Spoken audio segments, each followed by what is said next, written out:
আমরা চলে এসেছি লোকনাথ মন্দিরে। আমরা পুজো দেবো বলে পুজোর সামগ্রী এখান থেকে নিয়ে নিলাম। জাস্ট এইমাত্র পুজো দিয়ে বেরোলাম, ভীষণ ভালো দর্শন হয়েছে। বাট আমার একটা এক্সপিরিয়েন্স আমি তোমাদের সাথে শেয়ার করতে চাই। আমরা এখন চলে এসেছি মিত্র ক্যাফেতে লাঞ্চ করতে। আজকে তো মন প্রাণ ভরে খাবো। কেন বলো তো এই কথা বলছি? কেন কি কালকে আমরা পুরী থেকে কলকাতা ফিরে যাব, সেই জন্য যত রকমের যা খাওয়ার দাওয়ার আছে এই বিচে বিক্রি হচ্ছে সবই আজকে আমরা খাবো। একদম গরম গরম মাছ ভাজা করছে, জিভে জল আসছে। তো রাত্রি শুধুমাত্র তুমি আমার হোটেলে গিয়ে ভাত খাবে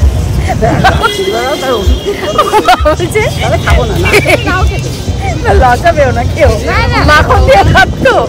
মা বলছে রাত্রেবেলা হোটেলে ফিরে গিয়ে মাখন দিয়ে ভাত খাবে।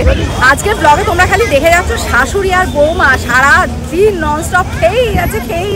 Hello everyone, welcome back to the channel. আমি Srabanti and good morning from Puri. আশা করি তোমরা প্রত্যেকে খুব ভালো আছো, সুস্থ আছো। আমি খুবই ভালো আছি। বাজে এখন 11:30। আমরা এখন বেরোচ্ছি। আজকে আমরা যাব লোকনাথ বাবার মন্দিরে। এতবার পুরী এসেছি, এর আগে কখনো পুরীতে না লোকনাথ বাবার মন্দিরে আমাদের যাওয়া হয়নি। আজকে ফার্স্ট টাইম আমরা লোকনাথ বাবার মন্দিরে যাচ্ছি। আর এই মন্দিরটা আমাদের হোটেল থেকেও কাছে, এখান থেকে জাস্ট 2 কিলোমিটার।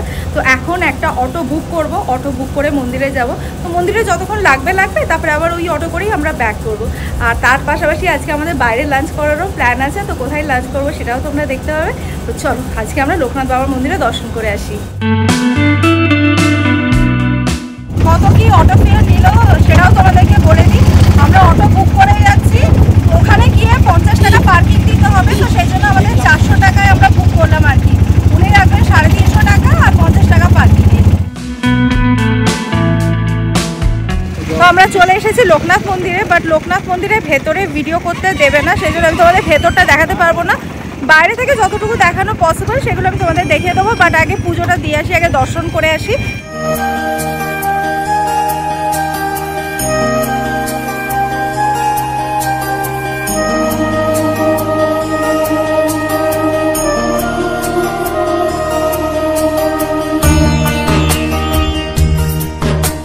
আমরা পুজো দেবো বলে পুজোর সামগ্রী এখান থেকে নিয়ে নিলাম। মন্দিরের বাইরেই এখানে দুদিকেই দোকান আছে যেখান থেকে তোমরা পুজোর সামগ্রী নিতে পারবে।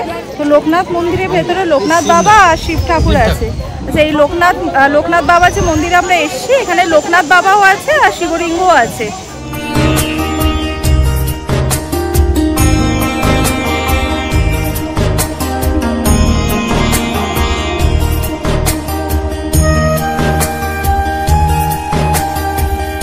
আচ্ছা, তো আমি এখন লোকনাথ মন্দিরের ঠিক সামনেই দাঁড়িয়ে আছি। আর লোকনাথ মন্দিরে যেতেই একদম গেটের পাশে এখানে রয়েছে শু অ্যান্ড মোবাইল স্ট্যান্ড।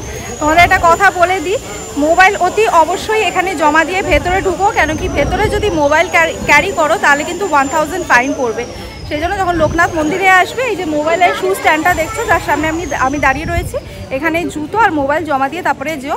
তো এখানে এক জোড়া জুতো রাখার জন্য লাগবে 5 টাকা আর মোবাইল রাখার জন্য লাগবে 20 টাকা। আচ্ছা, মন্দিরে ঢোকার সময় এখানে দেখো বাইরে একটা বোর্ড লাগানো আছে যেখানে লেখা আছে mobile phones are not allowed, violators will have to pay a fine of ₹1000। আচ্ছা, লোকনাথ মন্দিরে ঢুকেই ডান দিকে এখানে একটা পুকুর রয়েছে। এই পুকুরে পা দিয়ে তারপরে পুজো দিতে যেতে হয়। আর সামনে এখানে একটা পূজা সামগ্রীর দোকান রয়েছে। এখানে একটা ছোট মন্দির রয়েছে, বাদবাকি সমস্ত মন্দির ভেতরে। জাস্ট এইমাত্র পুজো দিয়ে বেরোলাম, ভীষণ ভালো দর্শন হয়েছে। বাট আমার একটা এক্সপিরিয়েন্স আমি তোমাদের সাথে শেয়ার করতে চাই। সেটা হচ্ছে যখন মন্দিরের ভেতরে গেলাম, প্রথমেই বললো সাথে নারকেল আছে, তার জন্য 50 টাকা দিয়ে কুপন কাটতে হবে। তারপরে বললো ভেতরে যাবেন পুজো দিতে, তার জন্য 50 টাকা দিতে হবে। এবারে ভেতরে গেলাম, মন্দিরের ভেতরে আরও অনেক ছোট ছোট মন্দির আছে। সেখানে পান্ডারা বলছে আমাকে এই টাকা দিতে হবে, ওই টাকা দিতে হবে, সেই টাকা দিতে হবে। মানে একটা জুলুমবাজি মনে হলো। আমাদের এখানে এখন সব মন্দিরই ভীষণ কমার্শিয়াল হয়ে গেছে। বাট আমার মনে হয় এতটাও কমার্শিয়াল হওয়া উচিত না। মানে আমাদের আমরা এক্সপেক্টই করি যে ভেতরে এরকম টাইপের জিনিস দেখবো। তো যাই হোক, আমার খুবই খারাপ লাগলো যে কোনো ঠাকুরের মন্দিরে যখন কেউ পুজো দিতে যায় অন্তত মনের শান্তিতে তো পুজো দেয়, সবসময় টাকা টাকা টাকা টাকা, মানে এই জিনিসটা খুবই খারাপ লাগলো। তাই ভাবলাম যে এক্সপিরিয়েন্সটা তোমাদের সাথে শেয়ার করি।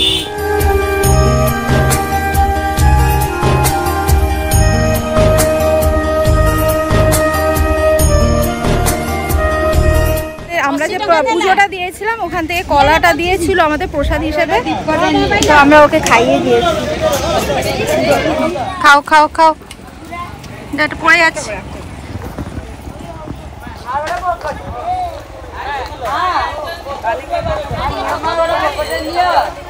হ্যাঁ, আর খাবে তুমি? তো প্রচন্ড খিদে পেয়েছে, একটা কলা খাওয়ার পরেও এমন ভাবে করুণ করে তাকিয়েছিল, তো আরো দুটো কলা নিয়ে দিলাম এখানে। আচ্ছা, এবার লোকনাথ মন্দিরের টাইমটা আমি তোমাদের বলে দিই। ভোর 5টা থেকে রাত 9টা পর্যন্ত খোলা থাকে, মাঝখানে কিন্তু মন্দির বন্ধ হয় না।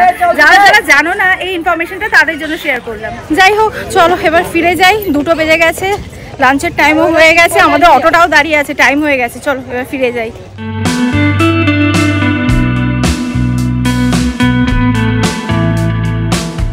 দেখে বুঝে গেছো তো আমরা কোথায় লাঞ্চ করতে এসেছি। আমরা এখন চলে এসেছি মিত্র ক্যাফেতে লাঞ্চ করতে। কালকে রাত্রে যখন ডিনার করতে এসেছিলাম, কালকে ব্লগটা যারা যারা দেখেছো তারা তো জানি, ডিনার করতে এসেছিলাম, যেহেতু প্রচণ্ড ভিড় ছিল, তো সেই জন্য আমরা এখান থেকে প্যাক করে নিয়ে আমাদের হোটেলে চলে গেছিলাম, ওখানে গিয়ে ডিনারটা সেরেছিলাম। তো কালকে ব্লগে বলেছিলাম যে আজকে আমরা লাঞ্চ এখানেই করতে আসবো, তো চলে এসেছি মিত্র ক্যাফেতে।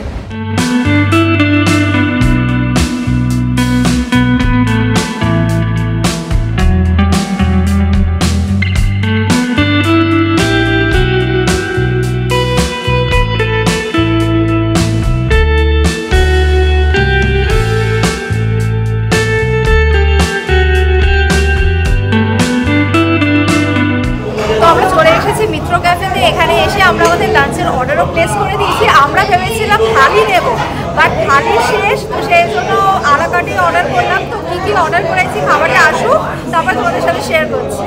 সো এই যে আমাদের লাঞ্চ এসে গেছে। আমরা লাঞ্চে অর্ডার দিয়েছিলাম ভাত, চিতল মাছের মুইঠা, শুক্তো, মুসুর ডাল, এখানে রয়েছে আলু পোস্ত, ধোকার ডালনা, আর সাথে কাঁচা আমের চাটনি। প্রথমেই শুক্তো দিয়ে স্টার্ট করছি। দেখে তো মনে হচ্ছে শুক্তোটা খুবই ভালো হয়েছে, খেয়ে দেখা যাক কীরকম হয়েছে।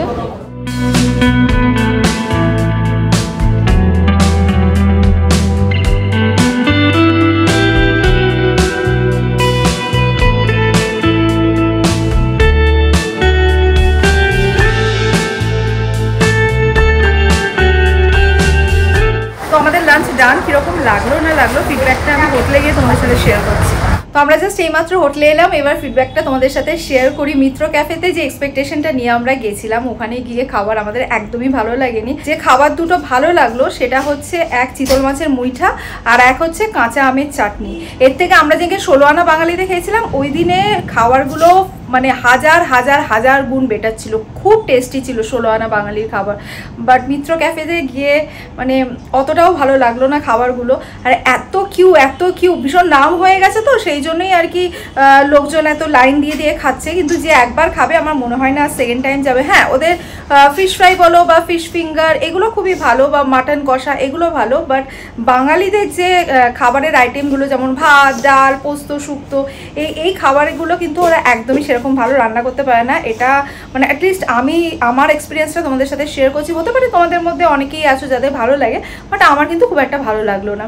তো যাই হোক, তোমাদেরকে তো দেখানো হয়নি। আগের দিন যখন রুম ট্যুর দিয়েছিলাম তখন বলেছিলাম এই যে বড় একটা উইন্ডো দেখছো, এটা যেদিনকে এটা আমি সকালবেলা দেখাবো, তো পরের দিন সকালবেলা দেখাতে ভুলে গেছি। তো এখানটা না খাটে বসে দারুণ লাগে।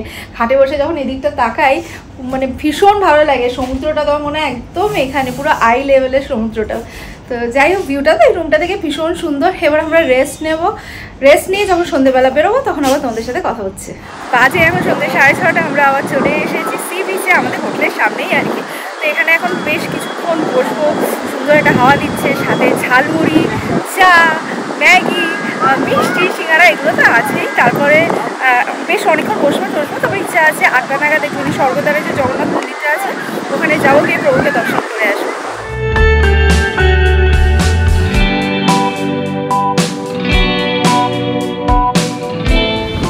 সিঙ্গারা আছে? গরম তো, দেখি দাও দেখি। আর কি মিষ্টি কি আছে? আর ছানা জিলিপি? ওই দেখি ছানা জিলিপি দেখাও। আমি খাবো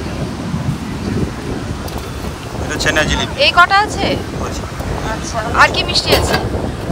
রসগোল্লা আছে, হ্যাঁ, এটা ছানার গোজা আছে, এটা মদন মোহন, এটা ছানা পোড়া। ছানা পোড়া, ঠিক আছে। তুমি সিঙ্গারাটা আগে দাও, তারপর দেখছি।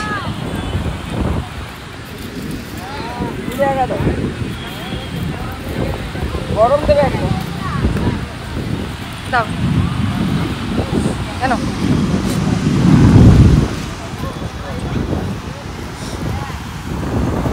বসতে না বসতেই যে সিঙ্গারা দিয়ে শুরু করলাম। গরম গরম সিঙ্গারা, এক প্লেটে 6টা সিঙ্গারা আছে, দাম নিয়েছে 30 টাকা। হ্যাঁ, আগের দিন একটু কম নিয়েছিল, 5। হ্যাঁ, আগের দিন যখন খেয়েছিলাম এক প্লেটে 5 পিস ছিল, 20 টাকা নিয়েছিল, আর আজকে একটা এক্সট্রা দিয়েছে, তার জন্য 30 টাকা।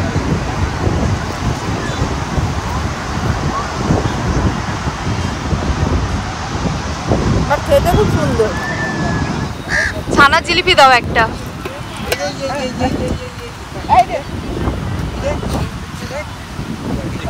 একটা একটা একটা দুটো দিও না, একটাই দাও, আর কিছু না, একটাই দাও।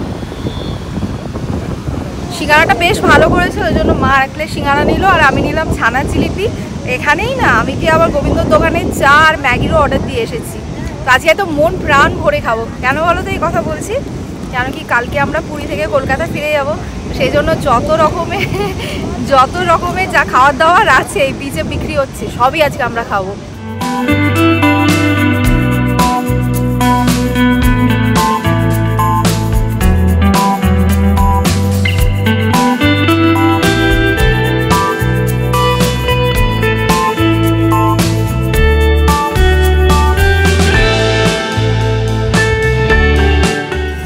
এই যে আমার গরম গরম ম্যাগি আর সাথে চা চলে এসেছে। বাড়িতে খুব একটা ম্যাগি এখন খাই না, কিন্তু যখন দার্জিলিংয়ে যাই বা পুরীতে আসি তখন ম্যাগিটা খেতে বেশ ভালো লাগে।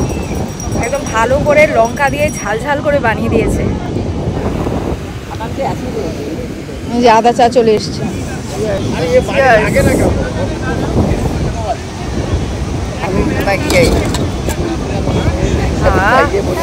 ম্যাগিটা এত ঝাল দিয়েছিল না, ওরে বাপরে, পুরো হুহা হুহা করেই যাচ্ছি। আদা চাটা ভালো করেছে।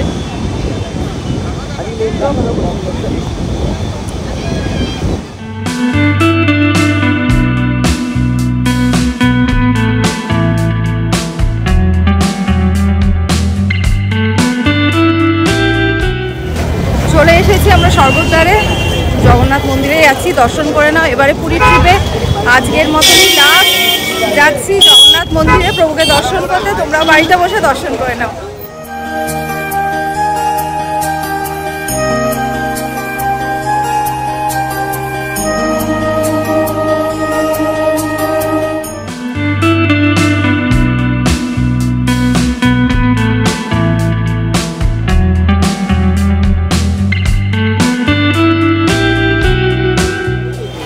মন্দির থেকে বেরিয়ে সোজা চলে এসেছি মাছ ভাজার দোকানে। এখন আমি আর মা এখানে মাছ ভাজার অর্ডার দিয়েছি। আজকে ঠিক করেছি আজকে আমরা দুজনে ডিনারে স্ট্রিট ফুড খাবো। মাছ ভাজা কী কী নিয়েছি সেটা তোমাদের বলে দিই। চিংড়ি নিয়েছি আর ভোলা ভেটকি নিয়েছি। মা আবার বলছে কাঁকড়া নিবি, তাহলে হ্যাঁ কাঁকড়াও নেবো, আগে বলে খেয়ে নিই তারপরে কাঁকড়া নেবো। মা তোমার কিছু বলার আছে তো বলো। না বুঝতে পারছেন, আমরা কত খাইয়ে মনে করতে পাগল হয়ে গেছি। আমরা এনজয় করতে আমাদের ভালোবাসি, এটাই যেন করতে পারি। আমার কি করবো সেটাই বলবো। ঘুরতে যখন এসছি, ঘোরা মানেই তো খাওয়া আর ঘোরা। বাঙালিরা কি খাওয়া বাদ দিয়ে ঘুরতে পারে কখনো? তোমরাই বলো। হোটেলে না এক ধরনের মাছ জানে, পাবদা, পার্শে আর ট্যাংরা। না ট্যাংরা নেই, পাবদার পাশে, পাবদার পাশে কাতলা। বাড়িতে খেয়ে খেয়ে অরুচি হয়ে গেছে, এখন এই 5 রকম মাছ আছে খাবো। হ্যাঁ, একদম গরম গরম মাছ ভাজা করছে, জিভে জল আসছে তো। রাত্রি শুধুমাত্র তুমি আবার হোটেলে গিয়ে ভাত খাবে,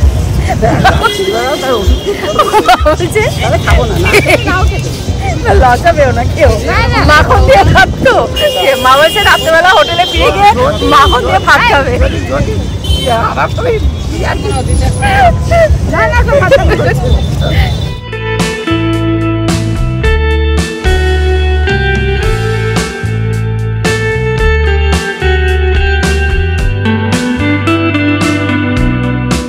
ফ্রেশ আছে মাছটা?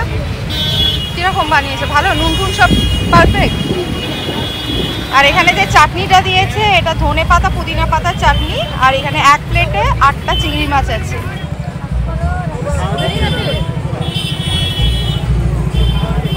আমাদের ভেটকি মাছও চলে এসেছে।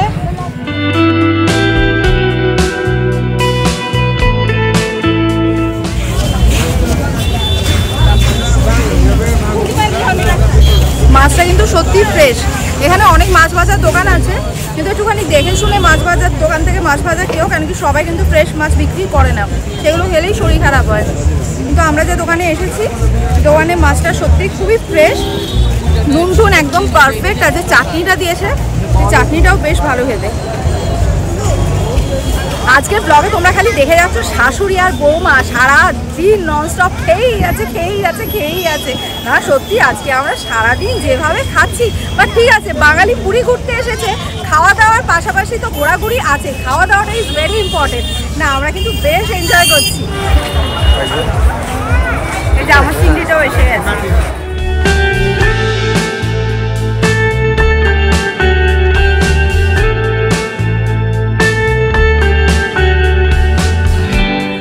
চিংড়িগুলো না কোয়ালিটি খুব ভালো, খুব মিষ্টি চিংড়িগুলো। তো এখানে 2-3 রকমের চিংড়ি আছে, তো যেটা আমি ওদেরকে বলে দিলাম যে চিংড়িটা দিতে, ওরা সেটা দিল, আর চিংড়িটা ভালো করে ছাড়িয়ে ভেজে দিয়েছে, খুব ভালো হয়েছে চিংড়িটা। মাছ ভাজাটা এত ভালো লেগেছে যে আমরা আবার কাঁকড়ার অর্ডার দিয়েছি। তো কাঁকড়া ছোট বড় দুটোই আছে, বড় কাঁকড়াটার অর্ডার দিয়েছি।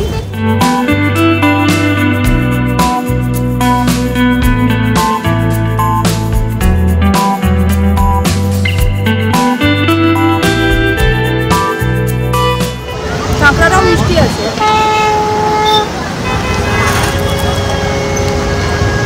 মাছ ভাজা খেয়ে এবার লাস্ট ফিনিশিং দিচ্ছি, চলে এসেছি এখন ফ্রেশ লাইম সোডা নিতে। এই যে এখানে ফ্রেশ লাইম সোডা বানাচ্ছে, এটাই লাস্ট, আর এটাই আমাদের ডিনার। মা বলছে আবার হোটেলে ফিরে গিয়ে মাখন দিয়ে ভাত খাবে, আমি জানি না লাস্ট অবধি খেতে পারবে কিনা। আমার তো ব্যাস এটাই শেষ।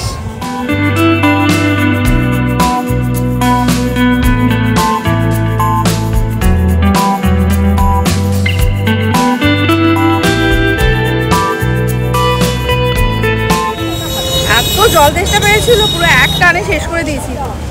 ফ্রেশ লাইম সোডাটাও খুব ভালো বানিয়েছে। তোমরা তো ভাবছো সবই খাচ্ছি আর বলছি ভালো, সিরিয়াসলি ভালো বানিয়েছে। মাছ ভাজাটাও ফ্রেশ ছিল, ভালো বানিয়েছিল। ফ্রেশ লাইম সোডাটাও বেশ ভালো বানিয়েছে।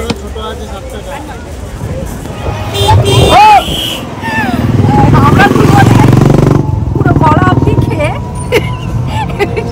এবার অটোতে উঠেছি, আর আমরা কি আরাম কেদারায় যাচ্ছি, গাড়ি দেখো, দুজনে জুতো খুলে পাটা সিটের উপরে তুলে দিয়েছি, আরামসে হাওয়া খেতে খেতে পাগলের মতো আস্তে যাচ্ছি। কালকে যেহেতু পুরী থেকে আমরা কলকাতায় ব্যাক করছি, এখন বিশাল বড় কাজ আছে। হ্যাঁ তোমরা ঠিকই গেস করেছো, এখন প্যাকিং করতে হবে। চারিদিকে সমস্ত কিছু ছড়ানো ছেটানো রয়েছে, এখন ধীরে ধীরে বসে বসে প্যাকিং করতে হবে। আজকে ভীষণই এনজয় করেছি, আর আজকের লাঞ্চে যতটাই বাজে খেয়েছি, জাস্ট 2টো আইটেম ভালো লেগেছিলো, বাদ বাকি ভালো লাগেনি। তোমাদের সাথে তো ফিডব্যাক শেয়ার করলাম, বাট বিকেল থেকে যা খেয়েছি প্রত্যেকটাই খুব ভালো ছিল। তো আশা করি পুরীতে আমি যতটা এনজয় করেছি ব্লগের মাধ্যমে, তোমরাও আমার সাথে ঠিক ততটাই এনজয় করেছো। তো চলো আজকে ব্লগটা এই পর্যন্তই রাখছি। যদি আজকে ব্লগটা তোমাদের ভালো লেগে থাকে, লাইক করো, কমেন্ট করো, ফ্রেন্ডস অ্যান্ড ফ্যামিলি সকলের সাথে শেয়ার করো। আর যারা ফেসবুক পেজ থেকে দেখছো, তারা ফেসবুক পেজটা প্লিজ ফলো করে নিও। থ্যাংকস ফর ওয়াচিং অ্যান্ড জয় জগন্নাথ।